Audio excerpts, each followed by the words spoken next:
And can we please extend the welcome as well to His Excellency Dr Tedros Adhanom Ghebreyesus, who is the Director General of the World Health Organization, or the WHO. Excellency, welcome and thank you so much for joining us. Also as well, I would like to welcome to the stage Her Excellency Ms. Patricia Danzi. She is the Director General, Ambassador Director General of the Swiss Agency for Development and Cooperation, otherwise known as the SDC. Excellency, welcome. Please join us on the stage. Excellency Ms. Amy Pope, she is Director General of the International Organization for Migration, or the IOM. Please come and join us on the stage. It's good to see you. His Excellency Mr. Maciej Popowski, who is the Director General for the European Civil Protection and Humanitarian Aid Operations at the EU, the European Union. Please come and join us on the stage. You're welcome. Thank you so much. It's good to see you. And His Excellency Mr. Pierre Crownbull, who is the Director General of the International Committee of the Red Cross, or the ICRC. Please join us.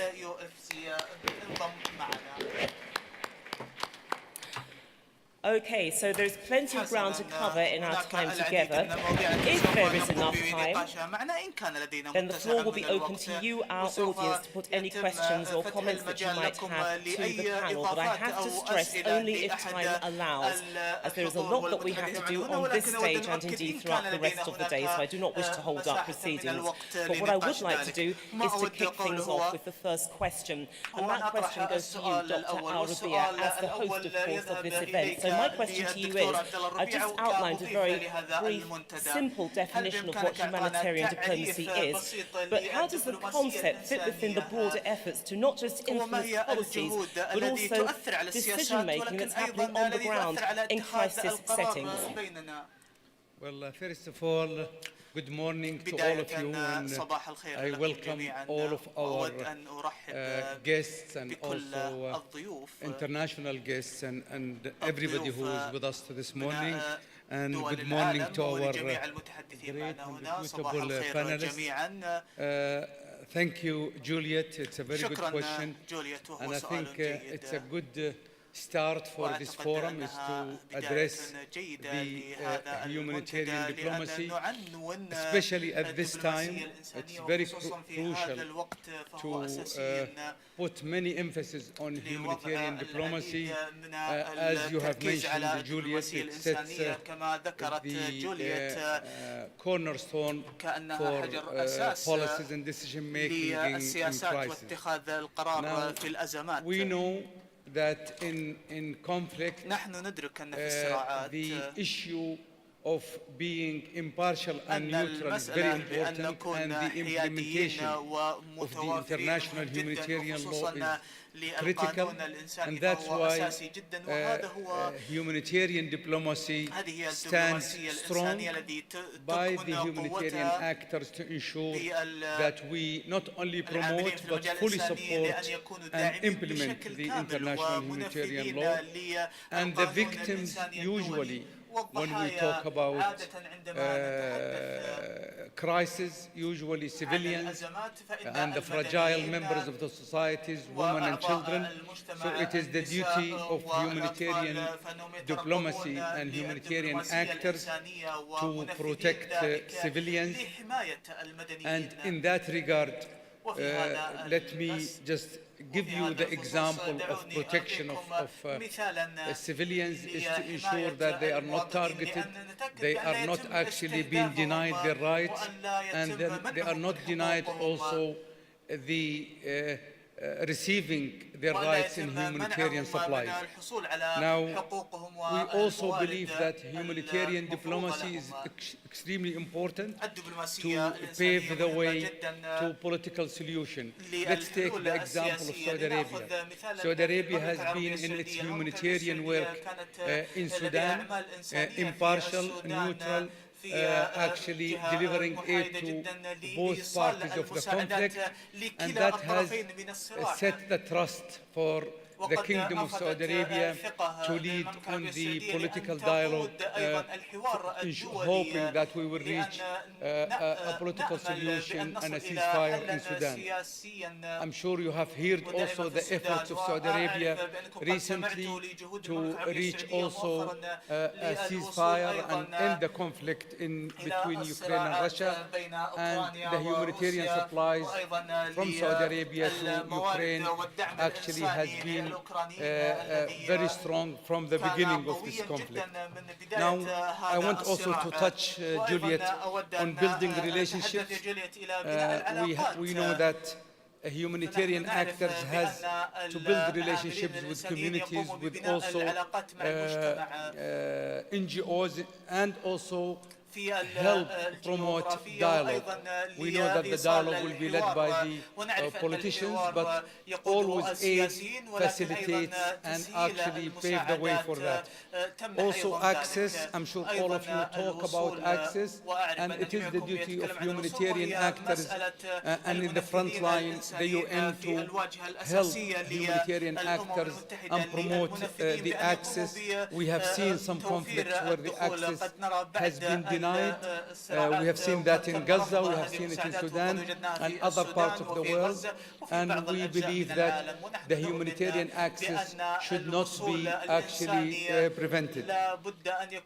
Before I conclude, I think we have also to address raising awareness of the importance of humanitarian supplies and priority sectors of the society, and also we should not forget the capacity building and also addressing the root causes of any conflict. If we take them all together, we feel that humanitarian diplomacy is actually setting a way and a pathway for long-lasting political solutions. Thank you, Juliet. Thank you so much for that, Dr. Arabia. A lot there, but the key points which came up, or certainly the key words, Dr. Tedros, was impartiality and also neutrality as well.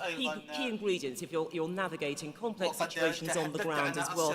So from your perspective, are these the main ingredients, if you like, that a humanitarian agency needs to maintain if it's going to use it as some form of leverage in diplomacy so that it can strengthen that international cooperation and at the same time improve humanitarian access, because your job is to support people on the ground? Yeah, thank you.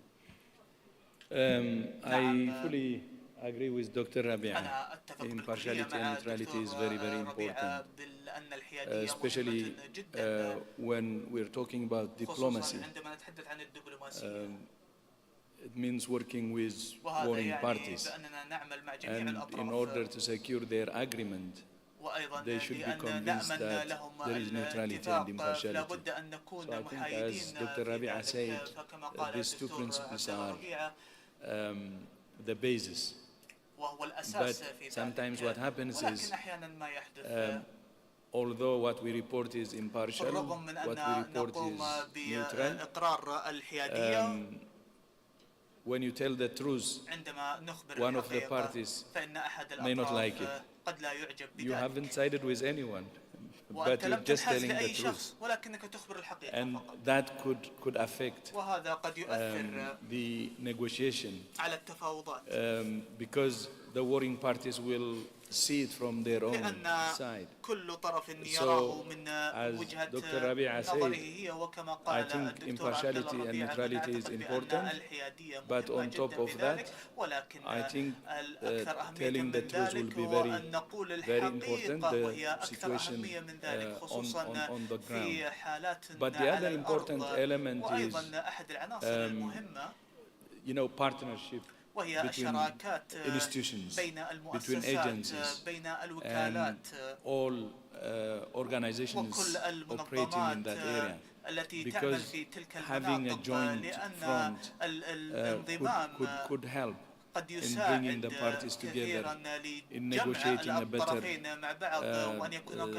opportunity and help the people who need support. The other one which I would like to add is local knowledge is very critical in order for our agencies or other international organizations to operate knowledge of local situation, plus understanding the culture, and at the same time empowering and involving the local community will help the success of the negotiations or the diplomacy.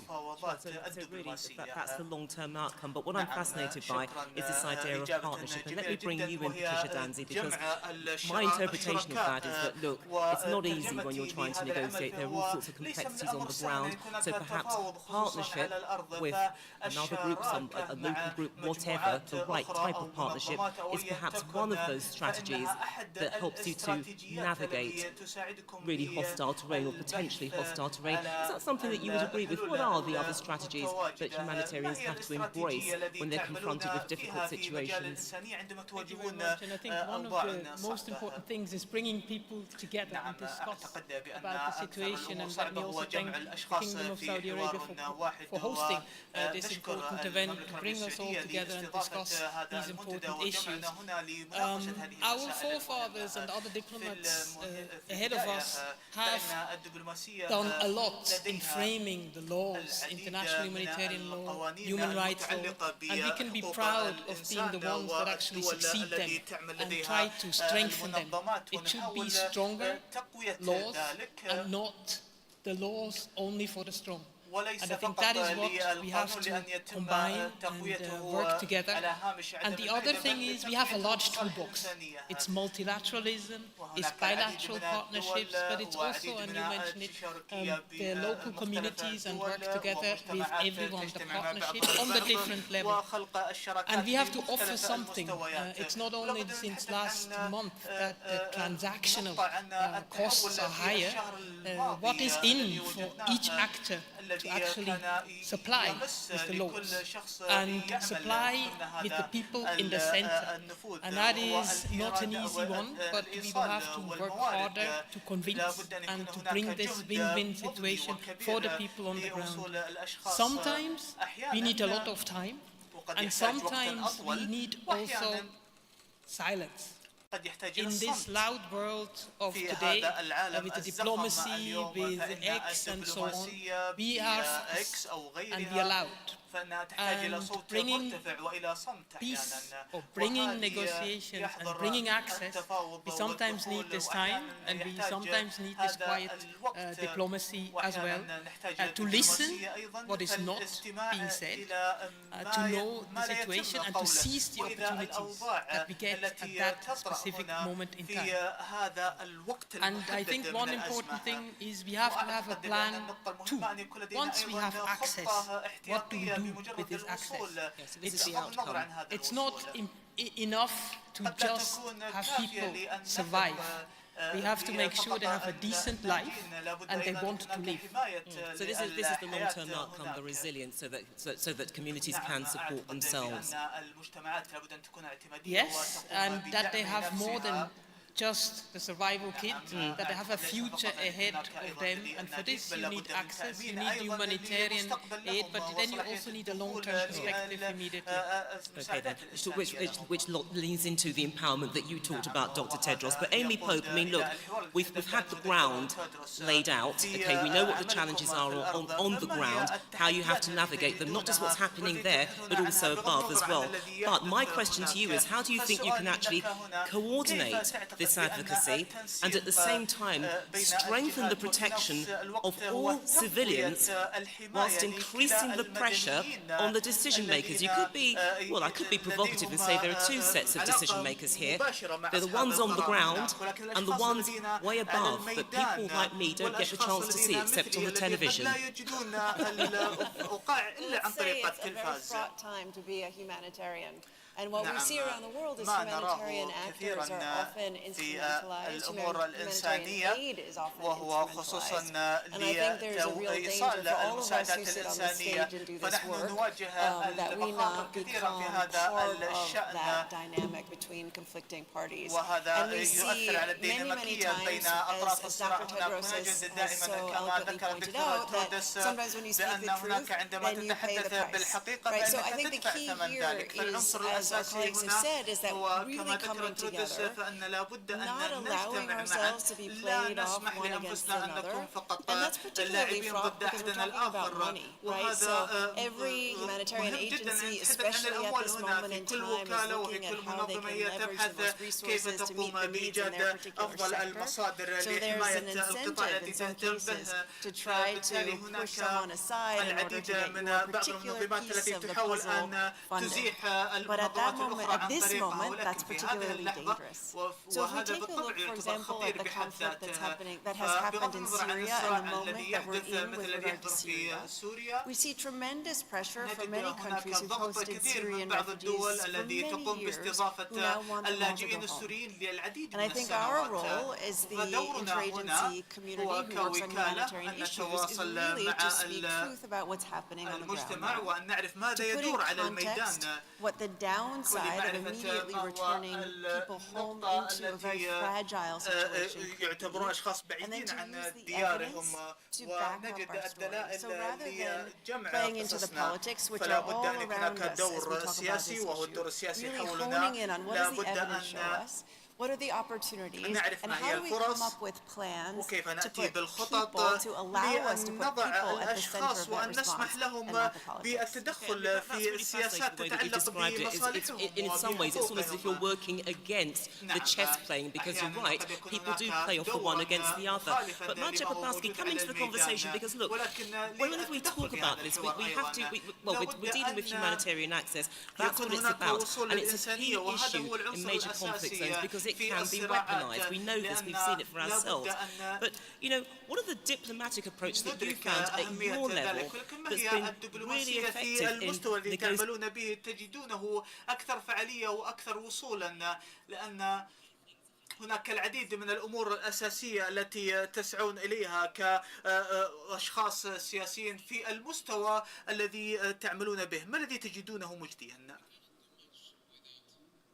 نعم لا نستطيع العمل بالكثير بدون وصول وهذا هو التحدي الذي نجده في أماكن مثل غزة والسودان ونحتاج إلى جمع القوى معنا نتحدث بصوت واحد كمجتمع إنساني نسأل للتكامل مع منظمات الإنسانية العالمية فهذا هو دورنا أحيانا قد تكون بعض الأطراف عنيفة فإن المخاطر للأشخاص ليس فقط للأشخاص هناك بل أيضا لمشغلي الأعمال الإنسانية هناك a clear, steep increase of casualties among humanitarian workers in the last 2 years. So this is pretty serious. So we need to really push for that and be very clear in our messaging. And sometimes we succeed. I mean, in the midst of the Gaza crisis, WHO, with little help from its friend, was able to roll out a polio vaccination campaign. We also managed to obtain some access into Darfur from Chad. It's not enough, but we must not get discouraged. So this is key, that we are very clear. It's also important to be present. So my organization, DG ECHO, we have very well-established field presence, also with field offices in high-risk places. For instance, in Goma. So this gives us very good insights, but also an opportunity to engage. And sometimes we have to engage with authorities that we are not very fond of. And then it's a balancing act, because we need to engage in a pragmatic way with the Taliban, for instance, without crossing any red lines, without giving them legitimacy, but it usually pays off. And finally, if you can't go over or go under, you go around. So we also have different tools. For instance, we established a tool that is called humanitarian air bridge. So we are sending supplies by air to hard to reach places. We've sent about 60 of those cargo planes to Egypt and other countries in the region with supplies for Gaza, and we've been doing that in Afghanistan or Eastern DRC. So it's also something we can draw on.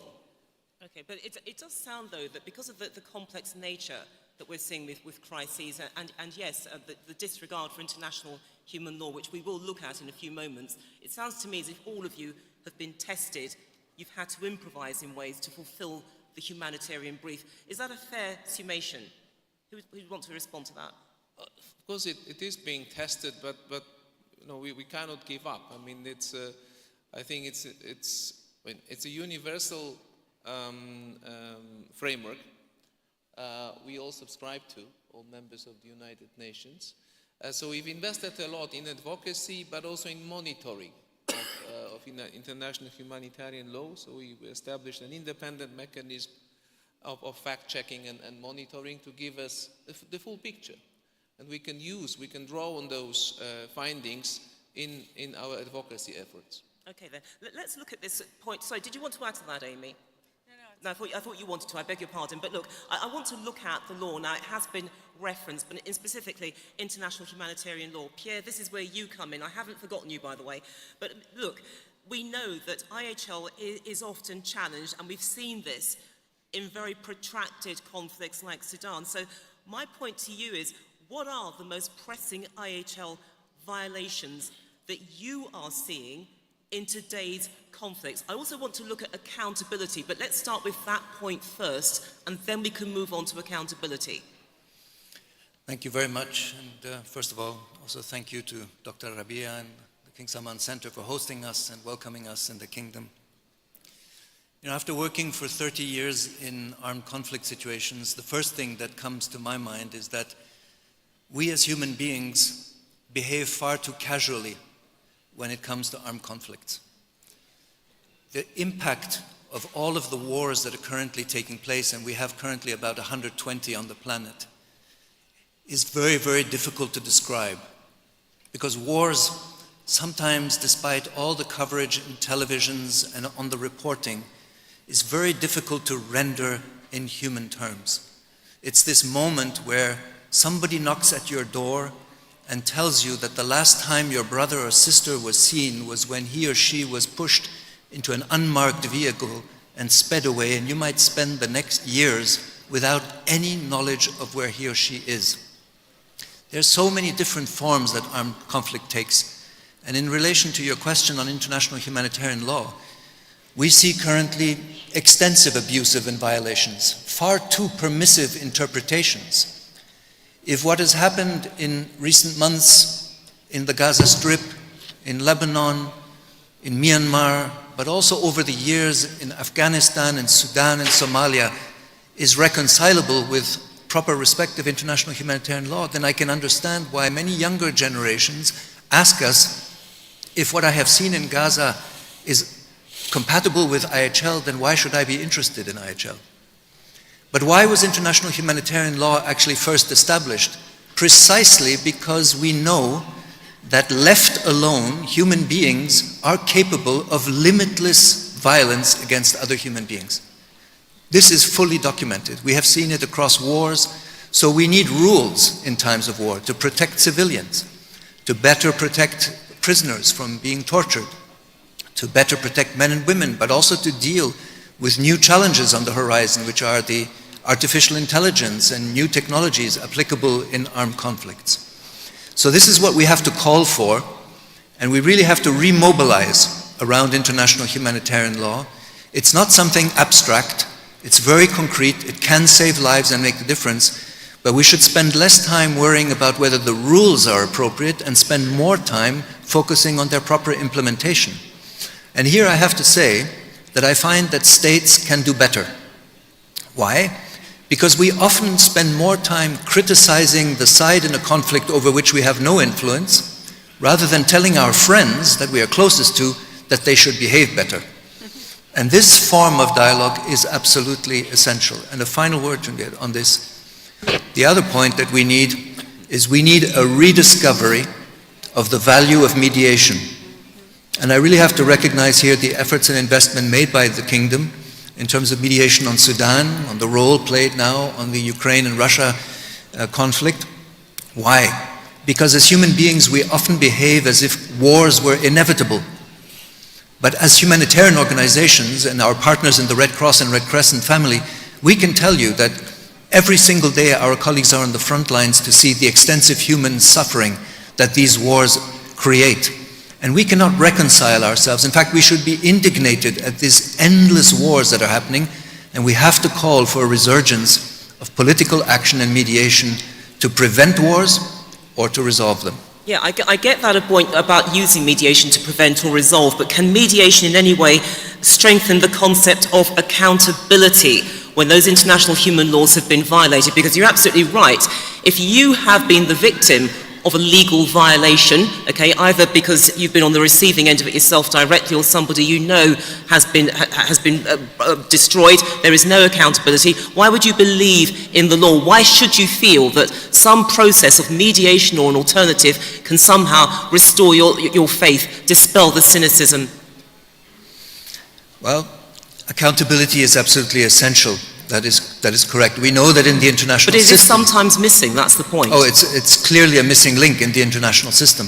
And that's why people tend to be sometimes cynical. Could I just say as well, because Dr Tedros just said that it's not even there, which is a fair point, because there does appear to be that absence. Yes, and we know that that is something that is absent because the community of states has not wished to have those mechanisms enforced more clearly.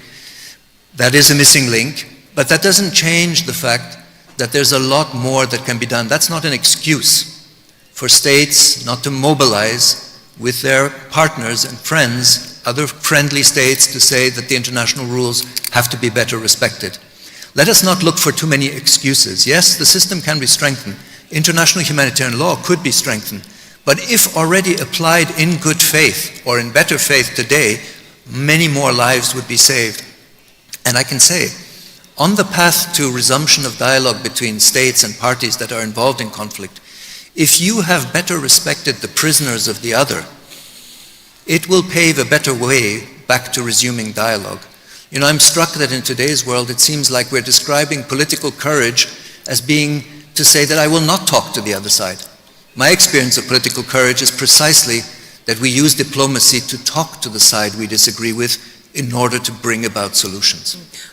Dr. Arabia, come back into this, because just following on from that, this idea about accountability and the attacks on international human law must make it extremely difficult for humanitarians, because you're trying to uphold the principles of humanity, neutrality, impartiality, etc., and yet the law is somehow being violated before your very eyes, and it causes difficulties when you're trying to create that middle pathway. So, I mean, how does that, if you like, challenge the position of maintaining the integrity of international diplomacy and making sure that those principles that you abide by have some meaning in conflict settings? Well, Juliet, the more I hear my colleagues, the more I see the challenge, and I can hear it from your voice. I think humanitarian diplomacy, let's talk about those principles first. The principles of humanity, first of all, what is humanity? Humanity means that you have to decrease the suffering of those who are either under the stress of crisis or in need, and also setting up the priority and having a rapid response. This is easier said than done, because the challenges that we have here are more difficult than we can imagine. And in order to implement the international humanitarian law, I think you need to build up a trust, both parties. Usually there is one side which is not following or implementing the international humanitarian law, and the duty of humanitarian actors to build up the trust. Once you build up the trust, And whether you do it through the communities or by the influencers in tribal areas by connecting with the tribe leaders, that will probably pave the way for politicians to reach more longer lasting political solution. Now, for us humanitarian actors, we have also challenges. We have seen it in many countries. First of all, the diversion of aid, whether it goes to civilians or to combatants. Are there any political agendas? And let me warn humanitarian actors, especially international ones. Most of international humanitarian organizations depend on local employees. And we have seen that in many countries. We've seen it in Yemen and many other areas. Most of those local workers have a political agenda.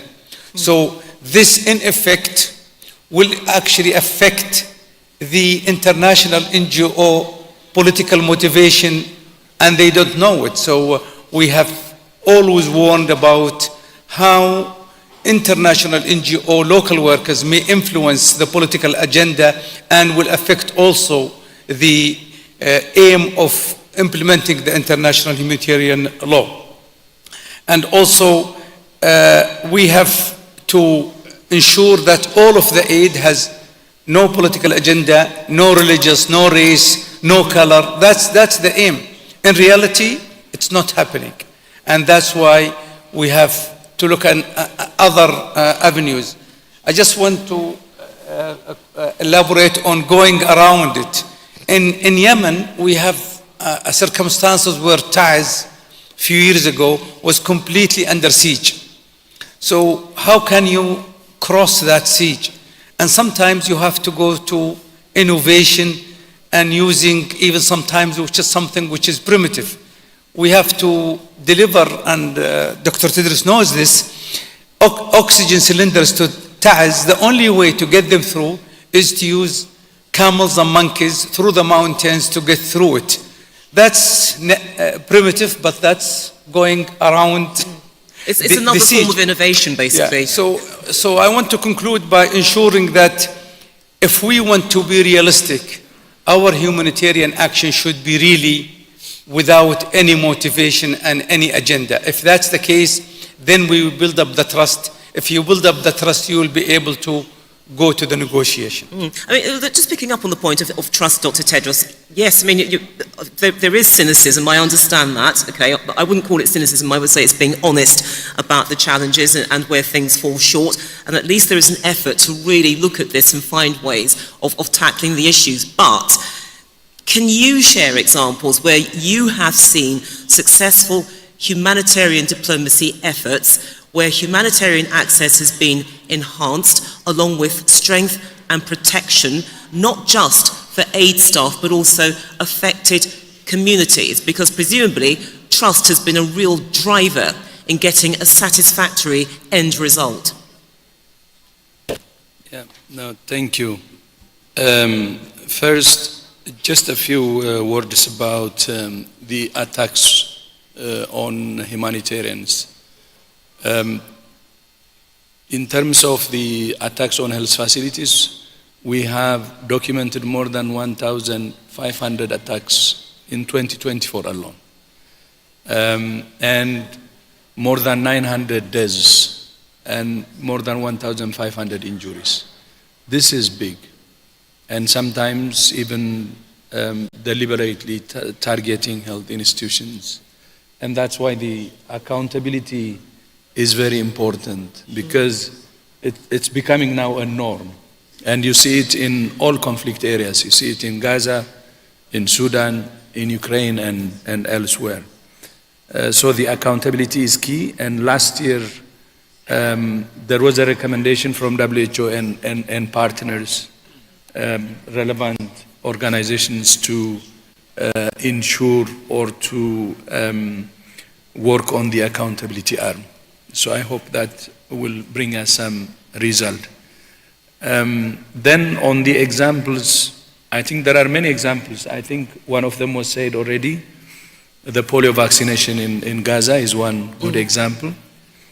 Maybe one thing that I can share with you, and I was part of, is in Syria, especially during the earthquake.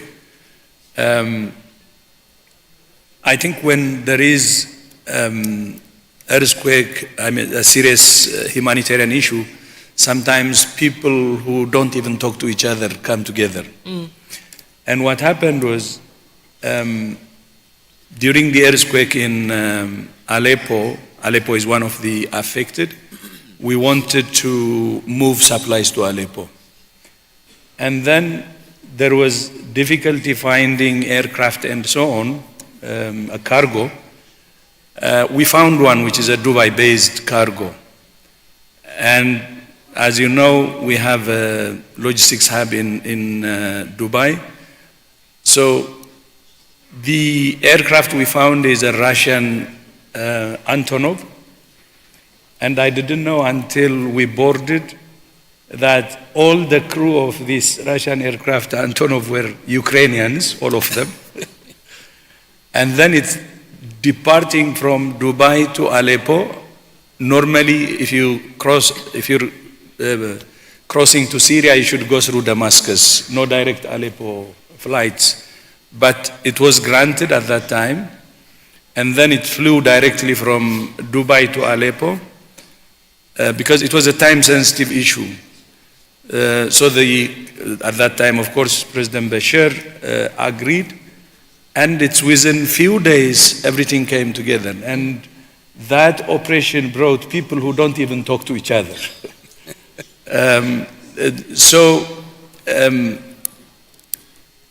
This is one good example. When there is a problem and people are dying and time is the essence, I think people should focus on saving lives rather than their own issues. But that's one example. And then, of course, the cross-border in Syria, be it Bab al-Hawa or Bab al-Salam, where from negotiation through the UN agencies, Idlib, especially the northwest, which had problems to humanitarian support, was getting the necessary support. So that's another example. But I can give you many examples. For instance, DRC, Ebola from 2018 to 2020. Our colleagues, by the way, when we say negotiation, we talk about high level normally, but it has to be devolved. A very junior colleague from WHO negotiated with rebel groups in North Kivu to follow Ebola suspected cases. They allowed her into their territory. And it was fascinating for us when this junior person negotiated, and they allowed her not only to vaccinate the contacts, but some of the contacts were from the rebel group. They also welcomed to be vaccinated. And of course, the reason I'm raising also the DRC issue is not only mediation can be done not only at high level, but at grassroots at the junior level. Exactly. And perhaps in some ways the junior was the best because they were seen as unencumbered. Exactly, can do the best. And they did what they wanted, and the operation was complete. And in DRC, at that time, Ebola could not have been contained if these colleagues, junior colleagues, negotiated and had access to the rebel controlled areas. So things could have been a lot worse. But look, that's a very powerful example, and thank you so much for sharing that. I want to broaden things out, and we're going to have to move fairly quickly because I'm conscious that the clock is ticking very loudly. But I want to look at sanctions, again, the existential and the impact they can have on the ground. I want you to answer this question, Patricia Danzi, and I want to put the same question but phrased slightly differently to you, Maciej, because look, we know that sanctions, they're punitive, and perhaps they're seen as a way of controlling behaviour. But on the other hand, if you are a donor, how can you be sure, or what guarantees can you have that whatever money that you're giving, yes, it's given in good faith, but it might not get caught up in the sanctions line, so to speak, because it's not criminal money, it's there to do good. Yes, thank you very much. Well, sanctions is a bit of a last resort when trust has been lost or when the legal frameworks are not respected. For a small country like Switzerland, sanctions, we don't have our own sanction regime. We take sanctions either from the UN or from the European Union, and then we decide if we take them or not take them on.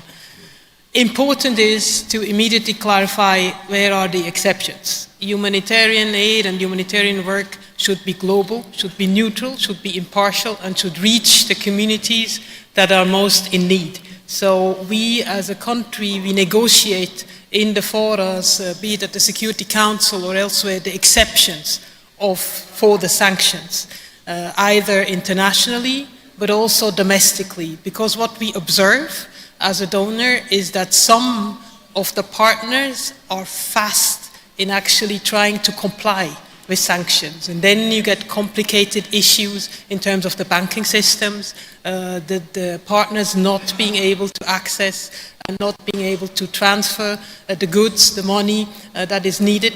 So it's very important also at a certain level of time after to honestly see, did the sanctions actually work? Did they have the intended outcome in terms of access, in terms of compliance, in terms of other things? And if not, maybe review them as well. Let me bring you in, Maciej Popowski, because look, I mean, Patricia mentioned the word there, compliance, and I know that compliance is very, very complex. Some of it is reflexive, responding to a situation as and when it arises. So realistically, is it possible to insulate humanitarian funds from sanctions and the punitive side effects that they create? Because again, there is that danger that if the money doesn't reach the intended, it feeds the anger, the bitterness, this sense of abandonment. So how can you really insulate humanitarian funds when you've got different players imposing sanctions left, right and centre? Well, first of all, sanctions are part of a broader toolbox. And of course, sanctions are supposed to bite, but they are supposed to bite the wrong guys, not the innocent people. So we already look at the unintended consequences at the inception phase when we define the scope of sanctions. And indeed, that's also the moment to introduce elements of a humanitarian exemption. And we do it always, it's an evidence-based process. Huh? We look at the legal consequences, but also at the available evidence. So sanctions have to be targeted. And there's always specific provisions accepting food, medicine, emergency aid. Of course, since the adoption of the General UN resolutions on humanitarian sanctions exemption, we've been really pushing hard to obtain them. Sometimes it's a temporary exemption, sometimes a permanent one, most of the time a temporary, but it helps a lot. Indeed, Patricia mentioned the overcompliance, which is pretty well, I mean, pretty common, and it mainly concerns the banking sector. So it's so in order to facilitate, to make life easier of the humanitarian operators, we also provide some guidance through our people in the field. We have established a humanitarian contact point, central contact point, providing guidance on EU sanctions, because there are several layers: UN, autonomous UN, EU sanctions, and then US sanctions and other regimes. So we always in a dialogue, and whenever the situation allows for it, we would go for suspension, and that was the latest case with Syria. So after the fall of the regime, when we reached out to the new authorities, and by the way, we as a humanitarian organization, we had some kind of relationship with them, because we worked with the HTS when they were in Idlib, providing humanitarian aid from Gaziantep in Turkey. So the EU member states decided to temporarily suspend EU sanctions on Syria. Some technical work is still ongoing, and there will be a snapback mechanism, but it should facilitate things. I can conclude by giving you one specific example. how things can get complicated on the ground. When I was in Syria in May of last year, I went to the Hama province and visited a water treatment plant.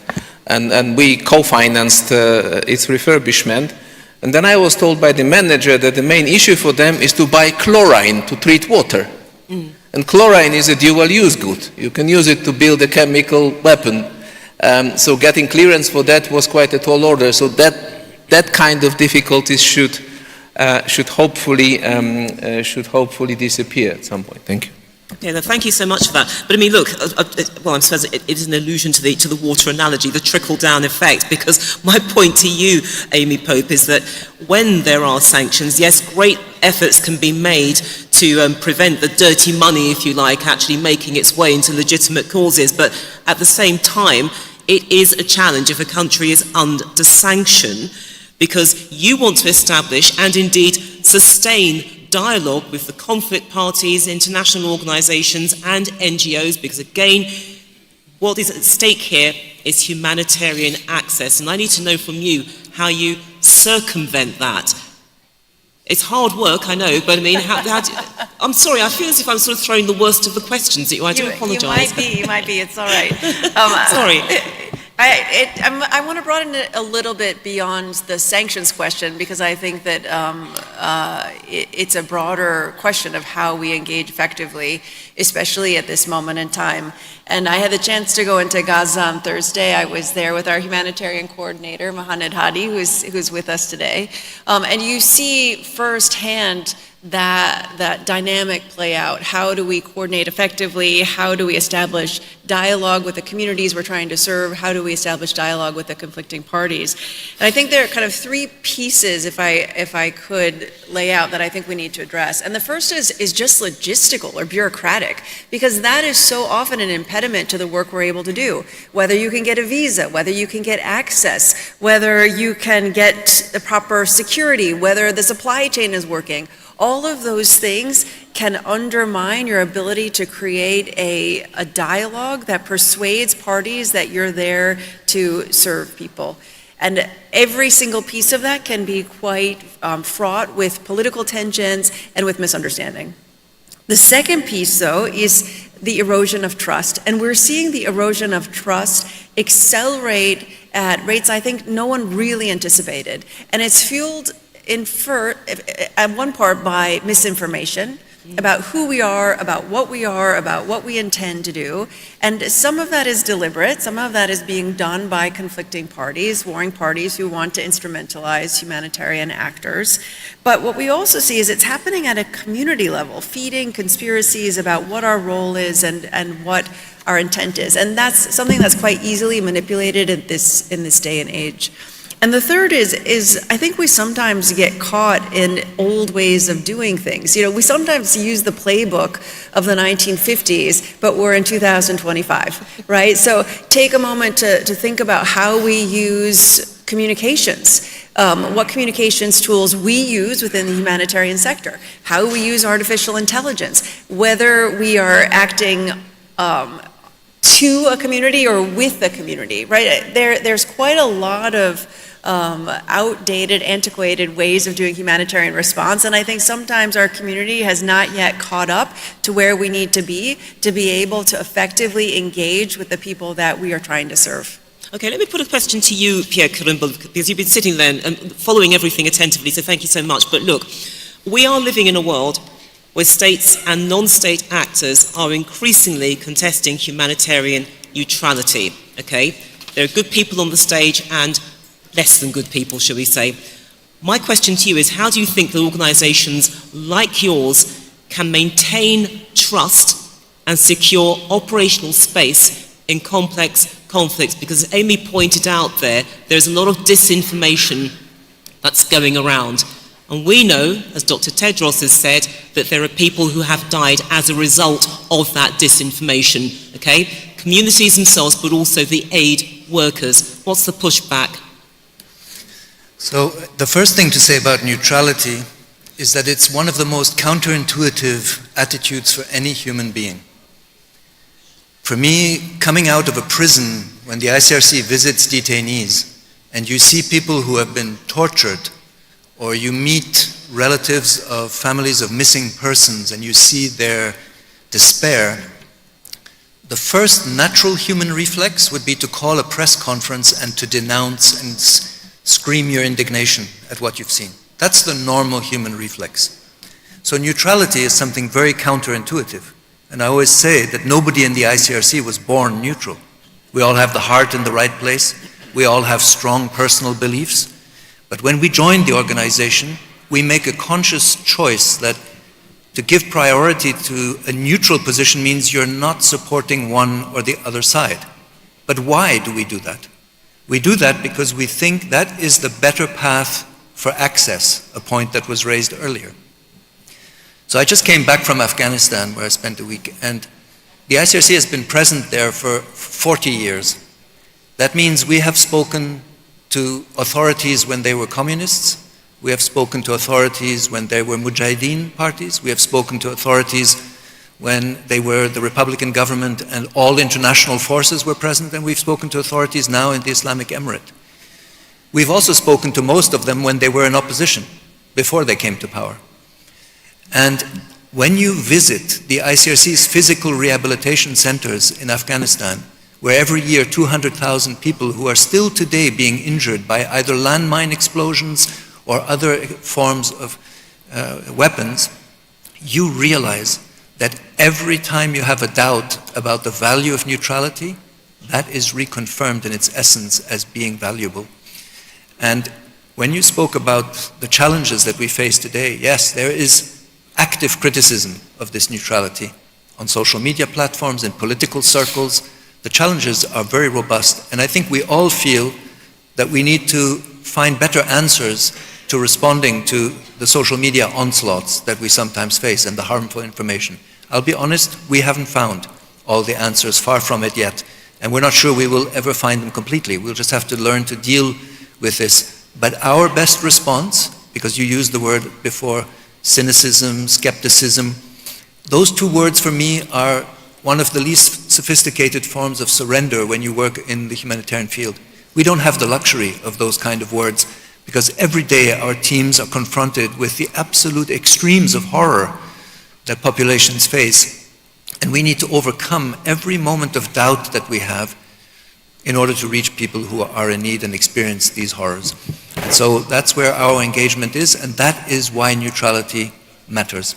Okay, thank you so much for that. I'd like to really leave the closing words to you, Dr. Al-Rabia, before we close out with the video as well. Because look, we've heard so much. There's no doubt in your commitment, your determination of everybody to make a difference in this upended landscape. But that's the point, isn't it, Dr. Al-Rabia? It is the fact that the world is changing. We don't know how the pieces are going to land. Will humanitarian diplomacy have to change in some way if it is to survive? Well, thank you, Juliet. I feel what I heard from my colleagues in this podium, that the humanitarian diplomacy and also the essence of international humanitarian law, and we addressed also sanctions and their effect. My key message that now we are in 2025 and we should sit down as a humanitarian actors and revisit what we have done in the last 10 years. What are the rules that has been applied? What are the sanctions that has been applied? And what are the challenges that has met us? And see the success stories and probably expand on them, and see the failures that has come in front of the humanitarian actors, and see how can we find intelligent, intellectual solutions for them. And once we bring those data from the past and plan for the future, then sit with the politicians and then see what is their challenges also, those who act heavily in the political solutions, and come up with probably newer recommendations that will succeed in the future. a positive note on which to end the discussion. But what I would like to do now is to ask you to watch the screen, because we're going to have a pre-recorded video message from Tom Fletcher. He is the Under-Secretary General for the Office of Coordination of Humanitarian Affairs. Thank you. Dear friends, it's an honour to join you today in celebrating the 10th anniversary of the King Salman Humanitarian Aid and Relief Centre. So I'm not with you in person, and I wish I was. I share your very deep appreciation for KS Relief's remarkable achievements over the past decade, and for its commitment to saving the lives of millions in need. This forum comes at a crucial moment. Conflicts are increasing in frequency and intensity.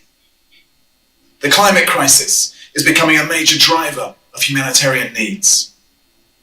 Many world leaders are turning their backs on multilateralism, and aid workers are overstretched, underfunded, and literally under attack.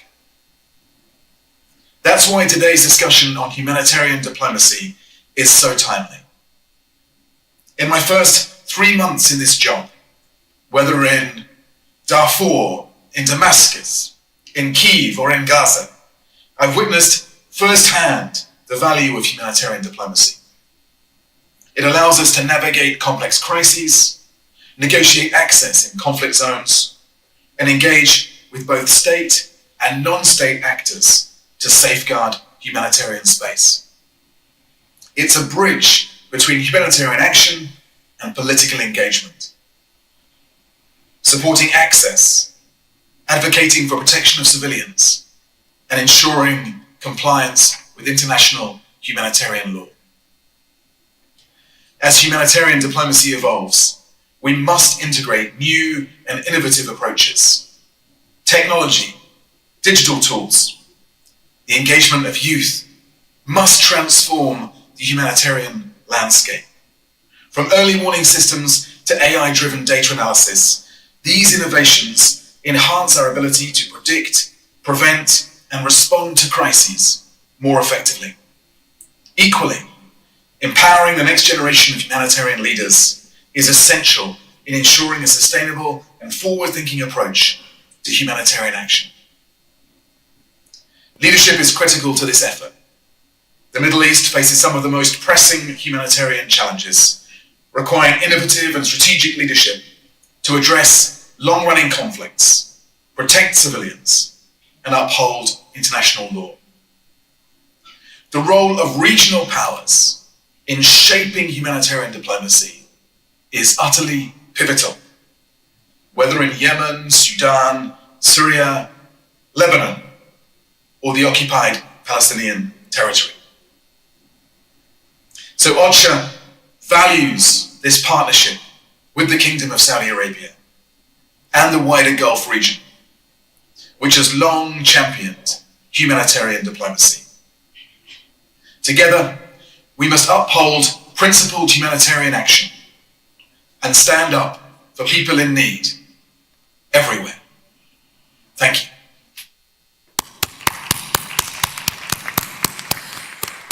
That message was from Tom Fletcher, the Under-Secretary General for the Office of Coordination of Humanitarian Affairs. That brings this opening panel to a close. Could you please show your appreciation to the panel for their insights, for sharing their time, taking the time out from their very busy schedules. And can I personally say thank you and good luck going ahead, because yes, the world out there is tough, things are changing, you are dealing